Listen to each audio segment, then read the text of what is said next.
you'll always have a chance. And in hurling, it's for certain in hurling, 6 points, 7 points, 8, 9 points can be very fragile lead, and that was it. So 5 points the margin. From the puck out towards Garrow O'Dwyer, the ball flies over his head, however. Owen Kelly's over there to try and pick it up, shortens the grip of the stick, inside to Noel McGrath, trying to make some inroads here, trying to go by 1 or 2 backs. He's succeeded, kicking, and he's kicked the ball wide. It's Tipperary's first wide, but it was a glorious chance for him to got something out of that. Absolutely brilliant ball by Owen Kelly again. He's having some game. Every ball is glued to his hurl. And Noel McGrath, he did everything right, got inside his man, and I know he plays a bit of football as well, but bad wide. Comes out towards Tennyson again, playing well, slipping it with the hand as far as Michael Fennelly, trying to burst forward, challenged there by Shane McGrath. Foul, the referee has decided, and because there was a little protest by Tipperary, the ball has been brought forward, and it's now a more scoreable position for Kilkenny and for Richie Power. Again, a very central position. Probably got his confidence going at this stage. Should have anyway. He can afford to because he's striking it beautifully. They're not easy frees by any manner of means. So a goal between the teams. 1-7 to 7 points. Quick puck out by Brendan Cummins there, but the ref saying he hadn't blown the whistle. So plan A might have been a short puck out. Plan B was a kind of a half between a mid and a long puck out, and it really didn't work out initially, and it's got to be a free out for Tipperary. Brendan Cummins will take this free just inside his own 45-metre line. Oh, it's a huge one. Oh, it's over the bar. His first ever point in championship hurling. His point, I thought, was amazing. I think it was pure adrenaline that probably drove that ball over the bar, because he was miles out. And next thing the ball's gone over the bar, and you just get the feeling that, God, there's something happening today. Collected here well by Brendan Maher, trying to get a hand pass and a return from Padraig Maher. Noel McGrath eventually on there as far as John O'Brien, and that's pinpoint accuracy, and it's over the bar in a second for John O'Brien, and it's a goal of 9 to 7 points. Tipperary leading with 5 minutes to go to half time, and John O'Brien completed a fine move, and Tipperary are looking confident. Space at a premium, out to Shane McGrath, again closed down by TJ Reid. So difficult to get any kind of latitude whatsoever in this match. Sheer intensity of the game. Michael Cahill trying to feed it back out, but he gives it away to Richie Power of Kilkenny, and Kilkenny trying to make some inroads to Richie Power. Back out again to Michael Fennelly. This way and that, and the referee says thrown, and it's got to be a free out for Tipperary. So once again, Brendan Cummins. This is a good deal longer. He's going for it. And it's stopped by the other goalkeeper, PJ Ryan. Goal to goal. Oh, it's left behind here to Padraig Maher. In the end, Garrow Ryan with a snapshot high up into the air, inside the right-hand post and over the bar. Another for Tipperary, and a first for Garrow Ryan. 6 points between the teams. Kilkenny had closed it to 3, but now back out again. Very good spell by Tipperary before half-time, as they try to maximise their advantage. But Owen Larkin's raiding inside here to Power. Oh, what a goal! Richie Power gets his 6th ever in the championship, his first this afternoon. And that's a goal and 4 for the man from Carrickshock. 3 points the margin, 3 minutes to go to half-time, and it started with Owen Larkin raiding. Look at the good run here, an intelligent run made by Richie Power, and a clinical finish to the back of the Tipperary net.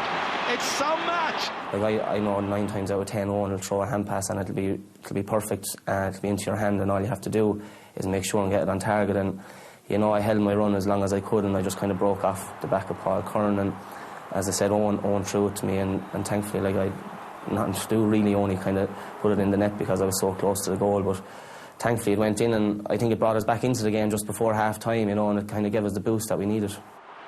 I think a team like Kilkenny they have such quality all over the field and even on the subs benches that you're never going to keep on top of them for a long period of a game. They're going to get their spell, and when they got their spell, they actually transferred it on the scoreboard. So we were probably very lucky to be going in a point ahead at half time. If we hadn't battled, I'd be here, and I mightn't be here, I don't know. If we hadn't battled, it would be a serious problem, because it's certainly our job to battle, and it's our job with ourselves in the back room to make sure we battle. So I have no problems whatsoever with the way we battled right throughout the whole game, because, certainly we battled our way. In the first half, I suppose, that we were playing second fiddle, and we battled our way back to where we conceded a goal to just be within a point, of Tipperary at half time, and we were battling right up to the end of the game. Paddy Stapleton bottled up. Now they've got to be clever in their use of possession. As the referee blows his whistle at the end of a first half, where the crowd rises to the two teams, Richie Power has been the scorer-in-chief for Kilkenny, who played against the wind for the opening 36 minutes as it happened. They'll be much happier, I think, going in, because they'll have that wind behind them. And at half-time here at Croke Park, there's just a point between these teams. Well, the game had gone very well for us for the first 30 minutes. We had very much been on top, and, I guess in some ways a 1 point lead probably wasn't a fair reflection in terms of the dominance we had in the first half, but at least we had a lead, and, our point of view was that we would have taken a point lead at the start of the game. I think we were disappointed with ourselves that we had conceded a lot of maybe stupid frees, as we'll call them. And with the calibre of Henry or Richie Power taking those frees, they're not going to miss, like they were maybe 40, 50-yard frees, so we kind of let them back into the game that way. But I think the goal they got was a serious goal, Owen Larkin sold it through, drew his man, and Richie Power's finish then was top class, so that would really lifted him. But I think once we knew we could curtail their frees, we knew we'd have a massive chance in the second half. Obviously, we realised, okay, Henry was gone, but Michael Rice had come in, who was playing really, really well, and he was fine. There wasn't a problem that way. So it's a question of just, if we were to continue on what we're doing, really, keep that pressure on, keep playing strongly, players keep constantly taking responsibility, showing leadership, and try and drive it forward. I said going into half-time, if we can just kind of regroup, get everyone into the dressing room, sit down and have a chat about it, that we're still in this game, and if we come out at the start of the second half and really go for it, if you could get back level or maybe edge a point or two ahead, anything could happen on the day. Like, with 35 minutes to really put things right if we really wanted to, and Henry was there as well, and he said a few words, and we went out for the second half really, really determined to try and put things right.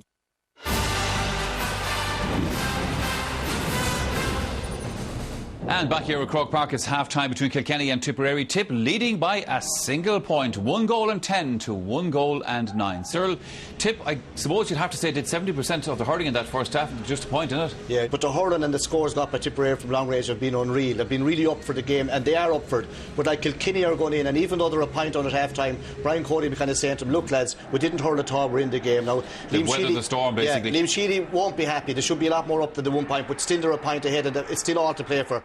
I was reasonably happy at the start of the second half, because we were in the game, we were creating chances, we were on the ball, and it went ahead, and it kind of toed and froed, and when we had opportunities probably to go ahead to take the lead early on, didn't happen, but that's the way it works. And the game second half lasts for 35, 37 or 8 minutes, and I don't ever tend to kind of think it's all over for us at any stage.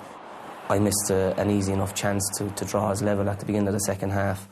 And then TJ, of course, got the sideline, which was a marvellous score, and that brought us back level with Tip. And it was really then that we needed to put the foot to the accelerator and push on and maybe get a point or two ahead, and then see where it led us. But it just didn't happen.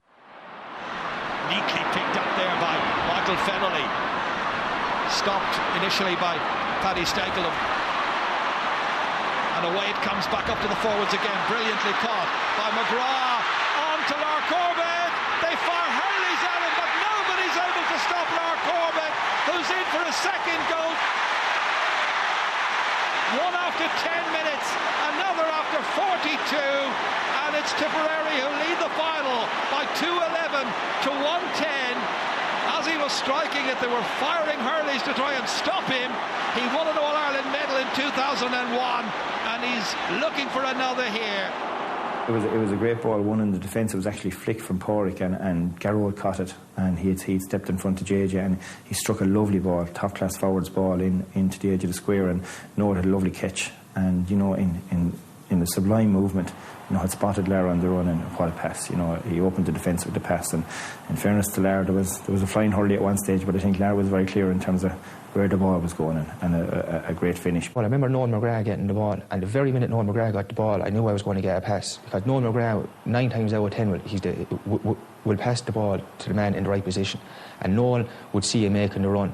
So I knew that I was going to get the ball just before Noel got it, because he's excellent at that, and he done it twice again. Limerick last year in the semi-final, he gave me 2 balls in the space of 5 minutes as well for 2 goals. He done it again Wexford this year inside in Thurles. So I knew that he'd done it before, not only once but 4 or 5 times. So I knew that if I was in the right position, I was going to get it. It was great again, you know, to see the way the ball being flashed in and Larry ran onto it. And again, like everybody else, I was trying to see down through it, but you know, and you never know, because PJ Ryan had such a great year in 2010 as well as 2009. I said, you know, he'll end up saving this thing, you know. So when it flew by him and Larry had roofed it, like, you know, I was expecting Larry to do it, but when you're facing a goalie as good as he is, like, you're just not too sure. Like, actually, a green flag is starting to be waved. TJ Reid trying to pick the ball up, supported here by Michael Rice, dodging around, losing possession, picks it off the ground, and it's going to be a free to Tipperary, and it heats up. Pushing and shoving and jostling, and the linesman in there to try and restore a little bit of order as the mist descends on Croke Park, in front of an attendance of just under 82,000, and Michael Wadding for Waterford says to them all, cool it down a little bit, lads, there's a long, long way to go. Brendan Cummins has got a point already in this game. From inside his own 65 metres, he fires it in, they race for it, breaking down here, and Noel McGrath has found the back of the net. Another one for Tipperary. 2 minutes after Lark Corbett's second goal, Noel McGrath is on hand to steer it in past PJ Ryan, and the goalkeeper is beaten for the 3rd time. You know, great run by Noel. You know, he made a run for 15-20 yards, and the ball just dropped into the square, and it just broke. And you know, he